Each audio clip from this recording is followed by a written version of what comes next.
Hey galera, Jason aqui em mais um vídeo de sinopse no canal Lendo, Reagindo, Conversando, Analisando aqui as ideias de mangás e outras histórias enviadas por vocês no meu e-mail. Tem aqui na descrição como que você faz para enviar a sua sinopse para esse quadro e entrar na nossa fila bem grande. Mas se você quer furar a fila, você pode ser um membro aqui do canal, porque me dá uma força a continuar fazendo o canal e aí a sua sinopse vem um pouco antes também. Caso você já esteja querendo começar a fazer o seu mangá e não pode esperar o tempo que vai demorar, porque a fila é longa, para eu conseguir analisar a sua sinopse, então seja um membro. Você me ajuda e recebe uma ajuda aqui de volta. E nesse vídeo a gente vai começar lendo uma das sinopses dos membros e depois a gente segue para as sinopses da lista normal, beleza? Vamos lá, o nome dessa sinopse é Do Outono ao Inverno. A trama começa com Bia e Ender já no pequeno laboratório que montaram numa sala do castelo de Aran, capital do gélido reino de Aron.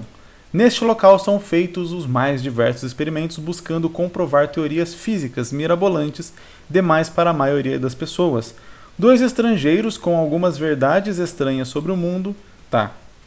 Dois estrangeiros, com algumas verdades estranhas sobre o mundo, é tudo que o rei precisaria para acender uma fogueira. Não sei se entendi direito. Mas mostrando benevolência, a monarquia aceitou um apelo dos jovens pesquisadores. Se ambos conseguissem provar que ciência e magia se completam até o início da próxima estação, estariam absolvidos de acusações contra a doutrina mágica deste mundo. Entendi. Eu não entendi. Eles são estrangeiros, então. Consegui entender agora. Eu precisaria para acender... entendi. Não tinha entendido a frase de primeira. Então, ok. Pelo que eu entendi, é um mundo meio que reinado pela magia. E aí o que acontece é que tem esses dois, né? Os dois personagens e tal, a Bia e o Ender, que são cientistas nesse mundo reinado, regido pela magia. E aí quando eles chegam em um reino, que não é o reino deles, né? Em um reino novo, e começam a disseminar essas ideias de ciência, então o rei decide punir eles, né? Iniciar uma fogueira e realmente queimar eles vivos por heresia, né?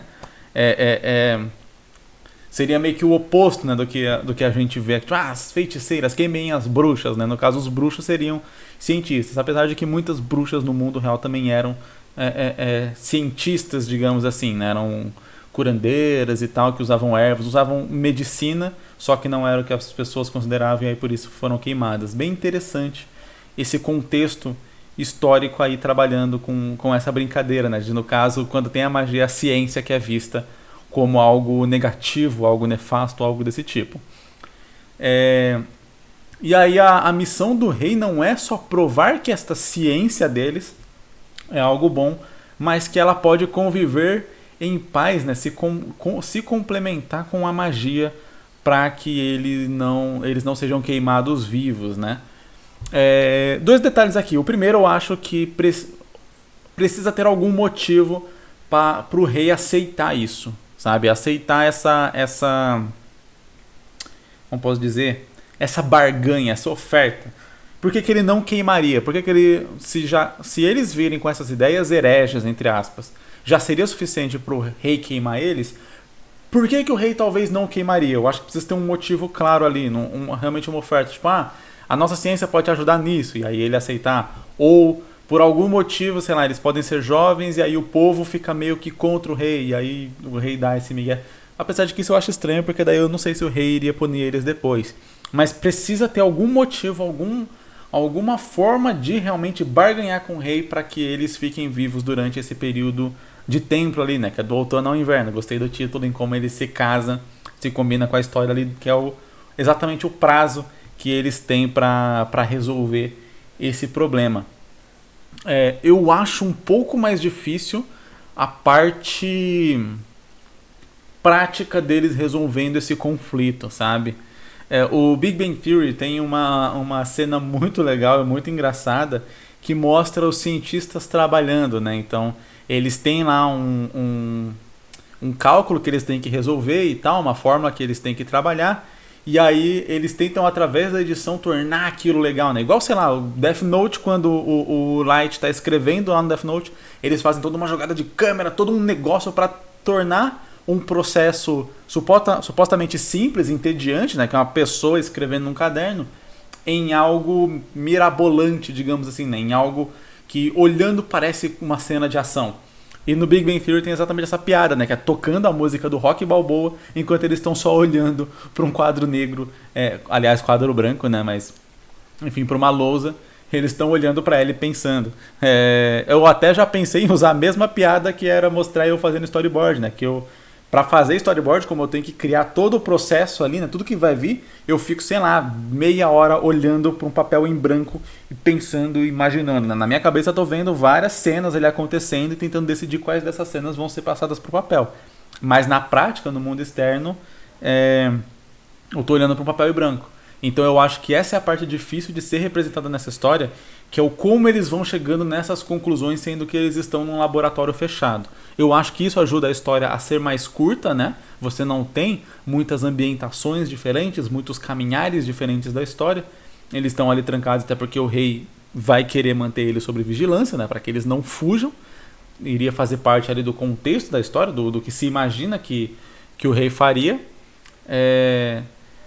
E o processo de eles tentarem juntar essas duas coisas pode me parecer muito teórico e a história talvez carecer de ação. Eu vou chamar ação assim, mas quando eu digo ação não estou me referindo a lutas ou coisas do tipo, mas realmente ali conflitos mais visuais, sabe? Que vão deixar a história mais interessante, mais engajada.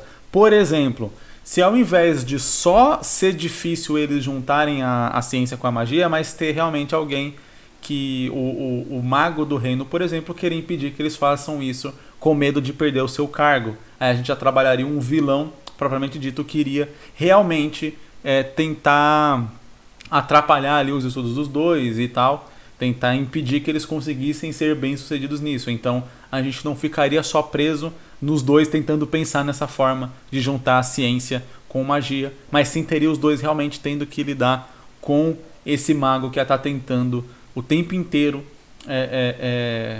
fazer com que eles falhassem nesse processo. E aí a gente teria sim um conflito um pouco mais presente, um pouco mais visual para ser apresentado na história, além de apresentar, claro, um vilão mais bem definido, obstáculos mais bem definidos também, que o leitor consegue entender com mais facilidade, sem que precise explicar muito. Por exemplo, para os personagens pode ser muito claro qual que é a dificuldade de juntar a ciência deles com a magia daquele mundo. Para o leitor isso pode não parecer tão claro se não for explicado de uma maneira muito boa. E quando eu falo explicar de uma maneira muito boa, é uma maneira muito boa mesmo, porque a gente precisaria entender como que a magia do mundo funciona, quais as limitações dela principalmente, e entender como que a ciência daquele mundo funciona, entender também quais que são as limitações dela para que a gente pudesse vislumbrar qual que seria a dificuldade de juntar os dois, porque um dos problemas que essa história pode ter é a personagem ficar ali se matando para juntar as duas coisas, porém o leitor com o que foi apresentado da magia e o que foi apresentado da ciência, ele consiga juntar, digamos assim, na cabeça dele, de uma maneira muito mais simples, e aí o leitor vai ficar esperando a personagem chegar na mesma conclusão que ele. Então é bem problemático de fazer isso. Você apresentou a magia, apresentou a ciência, e aí de repente o leitor consegue falar, eu acho que as duas poderiam funcionar assim. E aí ao longo da história você vai desenvolvendo isso e o leitor já chegou naquela conclusão antes porque você apresentou para eles. Ao mesmo tempo, se você não apresentar, o leitor não tem como calibrar a dificuldade que a personagem, que os personagens, né, a Bia e o Ender, estão sentindo em juntar as duas coisas. E aí entra isso que eu digo, um conflito mais direto, mais simples de... Eles não têm só essa dificuldade, mas eles têm a dificuldade de realmente fazer o experimento dar certo, porque tem um cara que está o tempo inteiro ali zoando o experimento deles e tal, sempre atrapalhando, sempre fazendo alguma coisa para não deixar eles serem bem-sucedidos. Aí fica muito mais claro na visão do leitor o que está acontecendo, o que está atrapalhando, quem que é o vilão, qual que é o objetivo. Tudo isso fica muito mais escancarado. E aí talvez você não precise trabalhar tão duramente, tão... expositivamente a questão do funcionamento da magia, do funcionamento da ciência e realmente qual é o jeito técnico que essas duas coisas vão funcionar juntas, né? Você imagina que eles vão conseguir ali de um determinado modo e eles vão apresentar esse modo, mas a dificuldade não é só apresentar e ter feito aquilo dar certo, mas sim passar por cima de todos os problemas que o mago do reino, por exemplo, causou. E aí a dúvida do leitor vai ser, será que eles vão conseguir passar por cima desses problemas para apresentar essa solução para o rei e ser absolvido, ou será que o mago vai conseguir ter feito a cabeça do rei e ter zoado o experimento de tal forma que eles não vão conseguir apresentar e, portanto, vão ser condenados. Eu acho que daria para trabalhar de um jeito um pouco mais rápido e um pouco mais claro a partir desse tipo de visão. Próxima sinopse. No passado, ninjas e samurais aprenderam a usar a magia de modo que se tornou tão natural que as gerações seguintes deles começaram a nascer com poderes, alguns seguindo como ninjas e samurais, enquanto outros preferiam viver vidas comuns. Porém, quando eles começaram a se tornar muito numerosos com o passar das décadas, as pessoas sem esses poderes começaram a temer essas pessoas e usaram da tecnologia para quase extinguir eles, restando poucos sobreviventes. Alguns se escondiam no meio de pessoas comuns, vivendo no meio da sociedade, enquanto outros se isolaram em locais afastados das cidades. Séculos depois, no século 22, essas pessoas ainda existem, mas a maior parte da população nem sabe da sua existência. Enquanto isso, na cidade de Tóquio, Kaia, após chegar em casa da faculdade, desperta poderes que não sabia que possuía. Ela descobre que não é única e que outras pessoas são como ela, são capturadas pelo governo e passam por vários tipos de experimentos. Após conhecer um grupo de garotas que também possuem poderes, elas decidem resgatar essas pessoas dessa base do governo japonês. Mas enquanto elas pensam em como farão isso, o governo usa seus experimentos para eliminar qualquer ameaça aos seus planos. Kaia terá que liderar um grupo com uma fantasma, uma gênia da tecnologia, a única sem poderes do grupo, uma bailarina, uma líder de torcida e sua irmã caçula, enquanto elas a ensinam a lidar com seus poderes e agora que elas são um novo alvo do governo, devem agir escondidas e tomando muito cuidado em quem confiar. Ok. Temos aqui, eu acho que eu não vi uma necessidade na história de serem ninjas e samurais para gerarem toda essa magia, essa coisa e tal, que vai gerar hoje, porque, pelo que eu entendi, no hoje, toda essa questão dessa mitologia, ela não faz uma diferença tão grande, sabe? Eu entendi que, beleza, foi criado uma lore ali, né, um pano de fundo de como esses poderes que existem hoje foram gerados, mas eu acho que não tem uma necessidade tão grande de explicar isso na história, até porque o contexto não parece envolver as coisas do passado, parece envolver só algo realmente hoje, só algo contemporâneo. Tem pessoas que nascem com poderes, o governo quer estudar esses poderes, as pessoas que nascem com poderes querem resgatar as pessoas que foram capturadas pelo governo, sabe? Parece muito mais simples do que todo esse rolê de ninjas, samurais, magia, tira magia, humanos matam e tal, sabe? Me parece... Até porque realmente talvez teria que se passar muito tempo e ser muito bem escondido para algo que eles começaram a crescer em um número tão grande que foram mortos pelos humanos. Porém, ao mesmo tempo, como que os humanos vão matar as pessoas com poderes? Beleza, fala que usou a tecnologia. Mas que tecnologia que existia a ponto de superar a magia para serem impossíveis de matar? Beleza, hoje a gente tem bomba nuclear, a gente tem várias armas muito fortes, mas se passou tanto tempo a ponto de que esses portadores de magia fossem esquecidos, imagina-se que é muito tempo atrás, e muito tempo atrás não teria essa tecnologia para ser capaz de matar eles, a não ser que o mundo já esteja realmente num futurismo muito avançado. A tecnologia avançou gigantescamente. Então é o que eu falo, tipo, às vezes a gente cria um pano de fundo para tentar explicar uma coisa e esse pano de fundo acaba complicando mais as coisas do que deixando elas mais certinhas, digamos assim. Ela acaba criando possíveis dúvidas e até, né, caso essas dúvidas não sejam sanadas, possíveis furos de roteiro, ao invés de fazer exatamente a função dele, que era juntar e deixar tudo bonitinho, redondinho. Nesse caso aqui, eu acho que talvez todo esse pano de fundo é bem interessante, eu gostei da ideia, mas eu acho que ele complica mais a história do que ajuda a entender.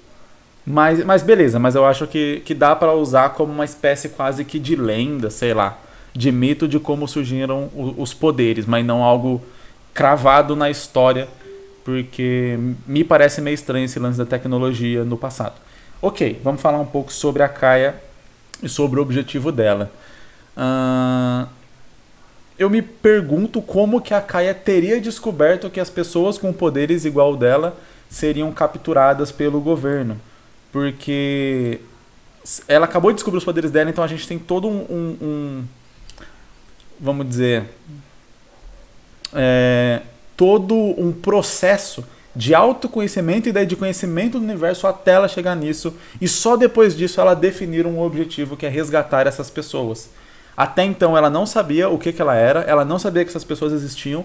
De repente ela sabe agora que ela é esse tipo, sabe que pessoas assim existem e que pessoas assim são capturadas pelo governo. E a partir daí ela cria um objetivo. Nesse caso me parece, vamos dizer assim, que o carro está um pouco na frente dos bois. Por que eu digo isso? Porque teria de ter algum evento que fizesse ela criar esse objetivo.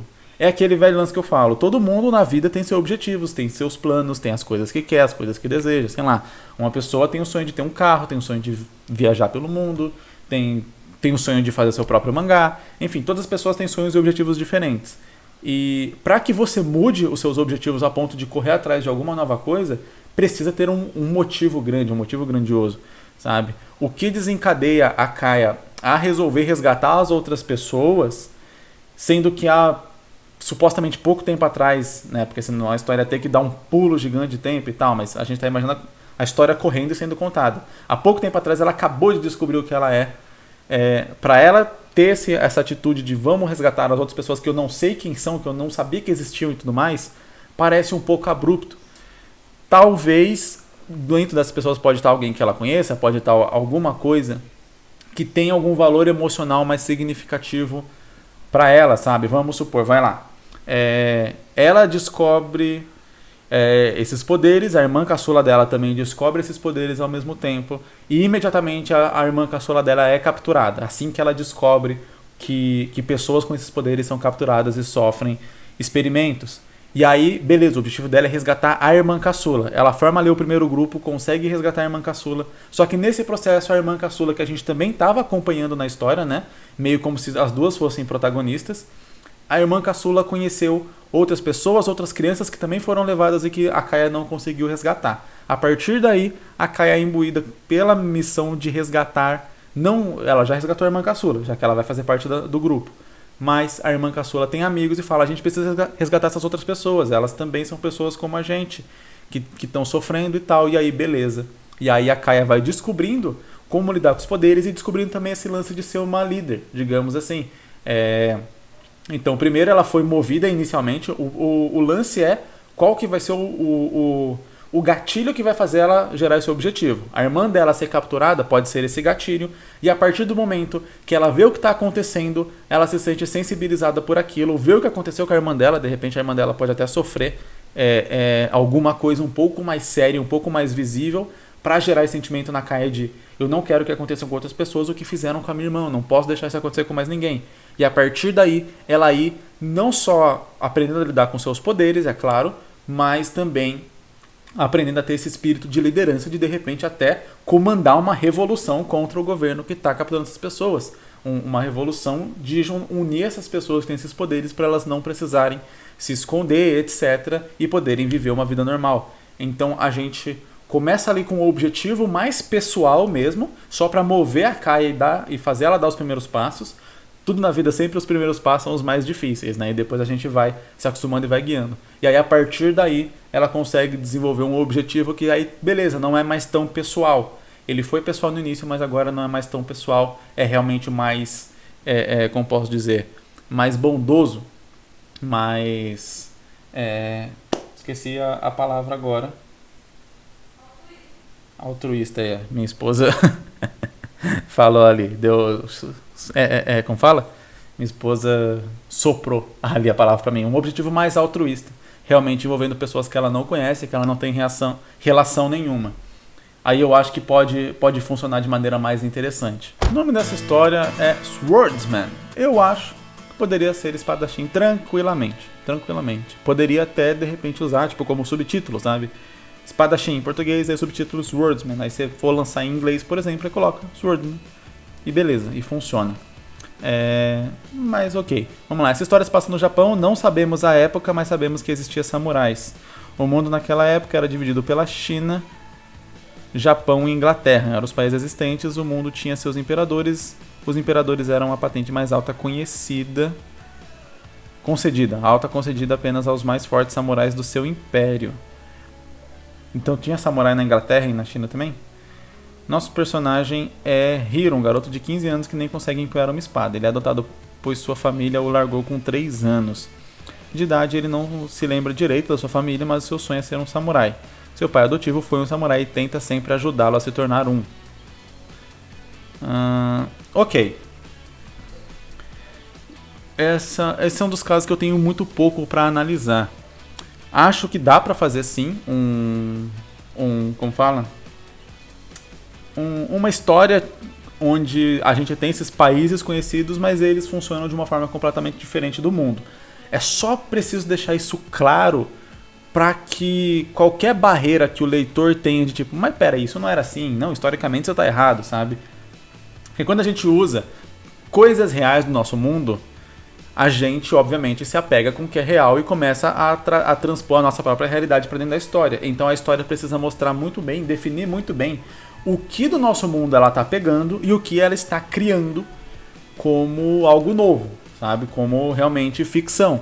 Para que o leitor possa dizer, ok, até aqui eu pego do nosso mundo as referências que eu tenho e daqui para frente não tem nada a ver. Então, beleza.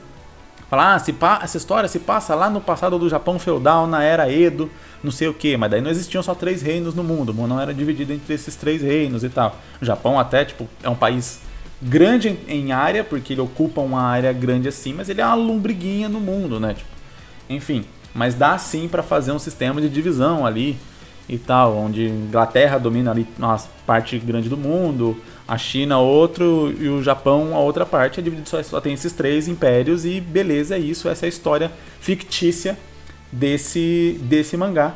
Como eu disse, é importante deixar claro isso, não com um balão dizendo isso aqui se passa no mundo de ficção, mas realmente talvez, sei lá, começa mostrando um mapa, sabe? Fala assim, e essa área é dominada por Inglaterra, essa área é dominada pela China, essa área é dominada pelo Japão, temos um império quase igual, tá narrado aqui, sabe, no início ali da história, pro leitor conseguir entender, tipo, ok, estamos usando o nome de países reais, porém eles não ocupam os territórios que eu vejo aqui no mundo real, e nem são fiéis à história desses países necessariamente, ainda mais se existem samurais nos outros países, mas pode ser que seja uma pegada meio diferente, né, num lance meio, como que é o nome?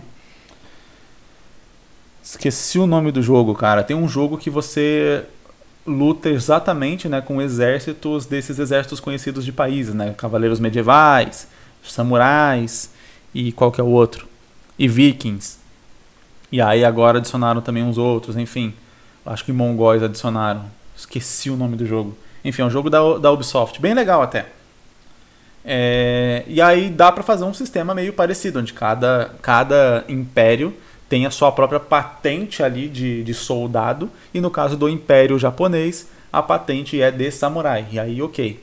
O que me chamou a atenção aqui é que eu tô sentindo a ausência de conflito na história, a ausência de dificuldade, a ausência de algo que gere a história a andar pra frente e que impeça. Por exemplo, o Hiro ele tem 15 anos, beleza, o conflito é que ele não consegue nem empunhar uma espada, mas ele quer ser um samurai e o pai dele ajuda ele a se tornar um, tá? O conflito talvez seria que ele é muito ruim naquilo que ele faz. Para onde eu iria a partir desse dado? O que eu faria, por exemplo, ou o Hiro poderia querer ser um samurai, o pai dele ter sido um samurai, ter talvez renegado isso porque viu como é que é ser um samurai e não quer que o filho se torne um. Beleza, seria um possível conflito, um lance ali de pai e filho. O pai tá pedindo, o Hiro vai fazer aquilo porque aquilo é o sonho dele. E talvez só lá pra frente, quando ele for, que ele vai conseguir entender o pai. Isso seria um conflito interessante.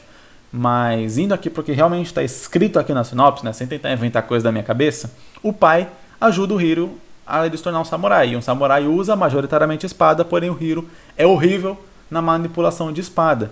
Talvez o conflito com o pai não seja o pai não querer que o Hiro seja um samurai, mas realmente querer que o Hiro use espada.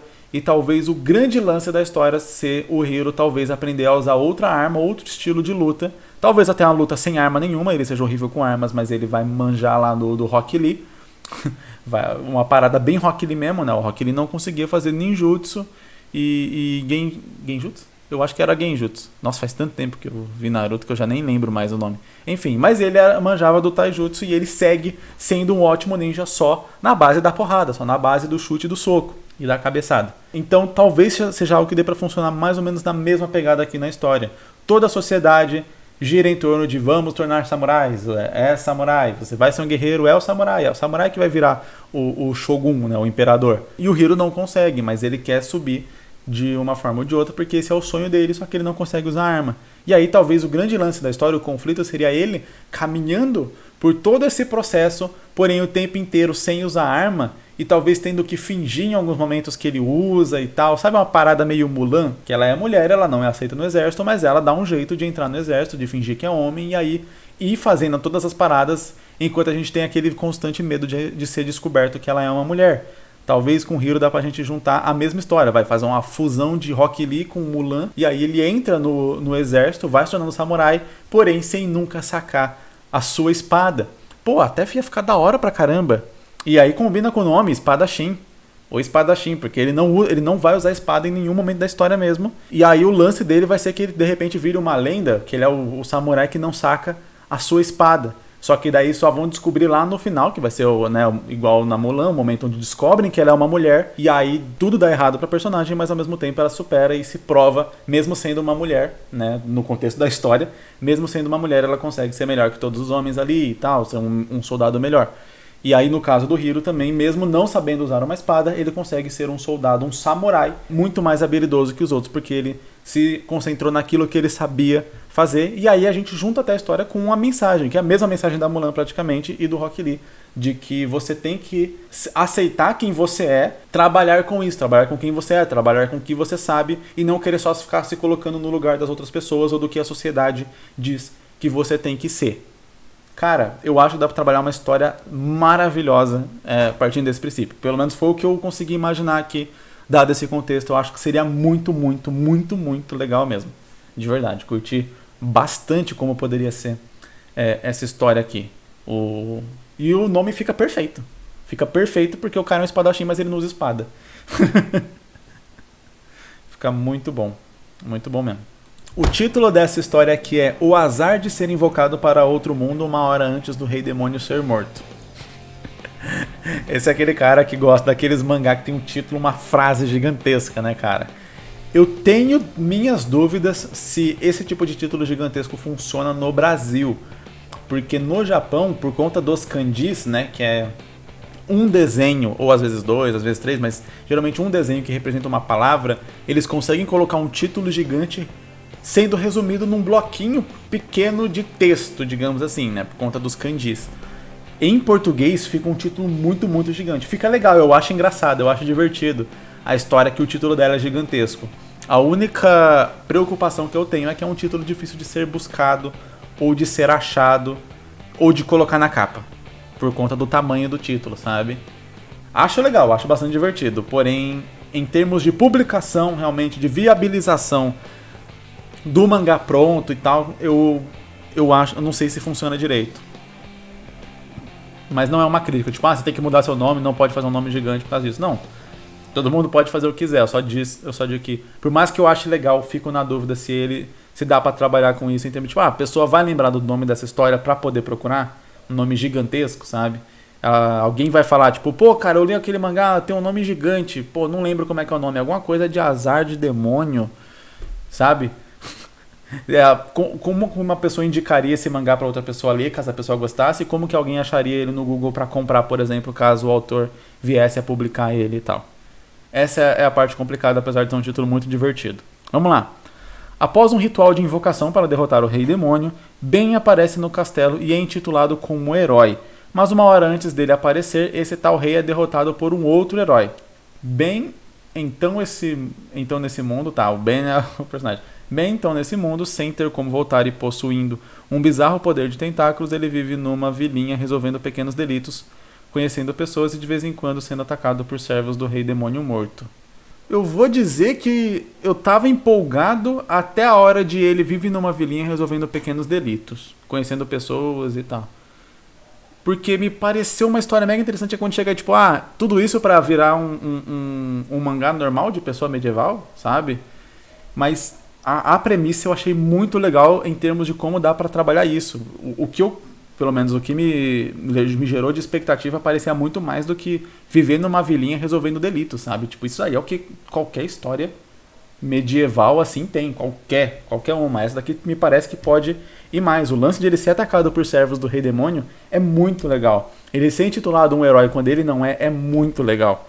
E ter um herói de verdade que provavelmente vai virar o vilão da história, porque ele vai ficar puto de o mérito dele ter ido para um outro candango, é muito legal. Eu acho que dá para focar completamente nisso da história. Esquece esse negócio de ficar na vilinha resolvendo delito. Tem uma história muito mais interessante para contar do que, sei lá, ele ficar vendo quem que roubou a galinha do José, sabe? Cara, muito legal. Consigo imaginar perfeitamente a história rolando aqui com essa premissa. O Rei Demônio morre. O moleque do mundo normal aparece lá, o cara não sabe lutar, não sabe manejar uma espada, ele tem as roupas estranhas, ele não sabe nada daquele mundo, e aí ele é intitulado como herói, sei lá, colocam ele realmente no topo e tal, e aí querem que ele resolva as paradas, e ele não sabe resolver, porque ele não é daquele universo, ele é do nosso mundo. Ele andava de skate aqui, ele não lutava de espada, não praticava esgrima, então ele não tem como fazer essas coisas, e ele tem que resolver essas situações, sempre meio que fingindo na frente das pessoas que ele é uma coisa que ele não é, porque ele tem medo do que pode acontecer se ele disser que não é, das pessoas queimarem ele e tal, ou coisa do tipo, ao mesmo tempo que ele tem que resolver a situação de alguma forma, porque ele não pode só largar, né? E aí ele tem que dar jeitos criativos de resolver essas situações. Ao mesmo tempo sendo atacado pelos os servos do Rei Demônio, ao mesmo tempo talvez sendo atacado pelo verdadeiro herói que talvez tenha caído em desgraça por ficar se proclamando como herói. Né? Então, tipo, se o povo acha que o cara é o herói, que o Ben é o herói, então você tem outro cara falando, não, fui eu que matei, fui eu que o herói, todo mundo fala, você é um invejoso, não sei o que, vai embora da vila e tal, e o cara, tipo, o cara vive uma vida de merda, sendo que foi ele que conseguiu matar e tal. Cara, seria muito legal e muito engraçado de ver isso. Muito legal e muito engraçado mesmo. Sinceramente, eu excluiria 100% esse negócio de vilinha, de viver uma vida normal de fazendeiro resolvendo coisinha e tal, resolvendo esses probleminha. E focaria 100% nele realmente, talvez até virando o rei. Não o Rei Demônio, mas virando o rei ali, porque as pessoas alçaram ele ao posto de herói e de rei, dão as coisas pra ele e tal, e ele vai aceitando, sem saber exatamente o que dizer, tentando voltar pro seu mundo, só que ao mesmo tempo tendo que resolver todos os BOs que aparecem diariamente, por considerarem ele um grande herói e tal. E às vezes até se aproveitando dessa situação, né? Então, sei lá, por ele ser o herói, o fazendeiro... O barão lá oferece a filha dele em casamento e tal, ou coisa do tipo, e aí ele vai aceitando, aceita o dinheiro, aceita a comida, todas essas coisas, só que ao mesmo tempo ele tem todo esse problema pra lidar. Cara, eu acho muito, muito legal. Claro que eu não consigo imaginar exatamente como que seria o processo final dessa história, como que ela terminaria, se seria com ele sendo, assim, porque beleza, isso é bem divertido, toda essa história é bem divertida de se acompanhar, mas uma história...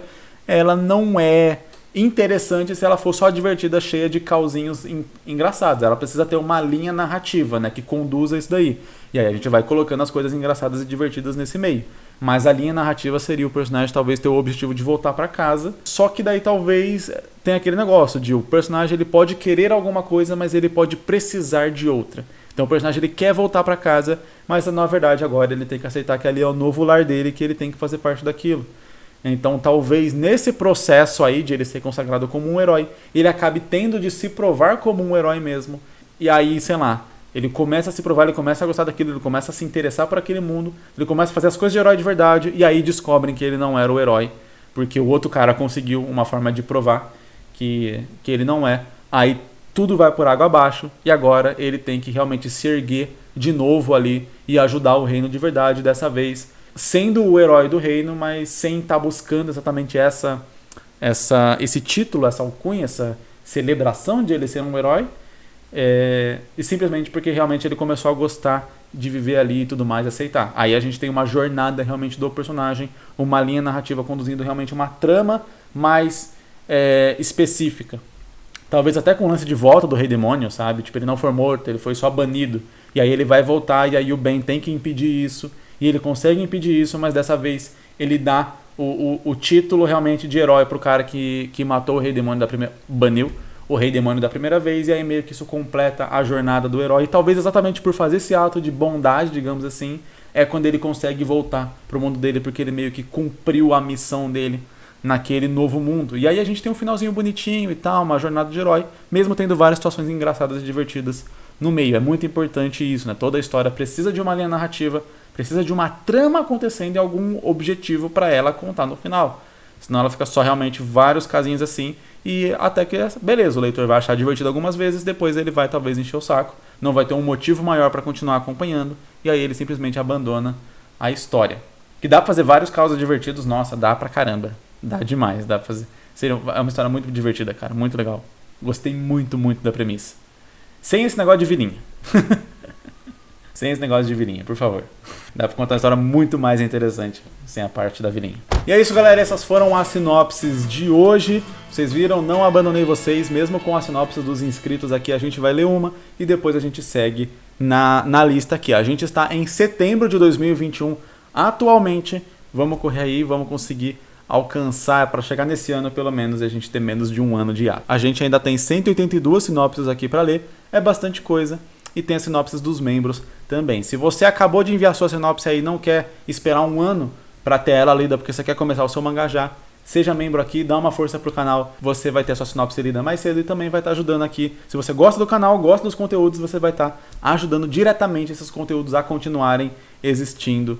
E se você tem vontade também de fazer o seu mangá e não sabe por onde começar, não sabe as etapas, tem suas dúvidas, eu vou te convidar para conhecer o Jornada do Mangaka BR, o link está aqui na descrição, que é o meu curso completo de mangá, que vai te mostrar desde o momento ali inicial, desde a ideia até a hora de você publicar o seu mangá e ter ele impresso na sua mão, bonitinho, igual um mangá lançado por uma editora grande aqui no Brasil.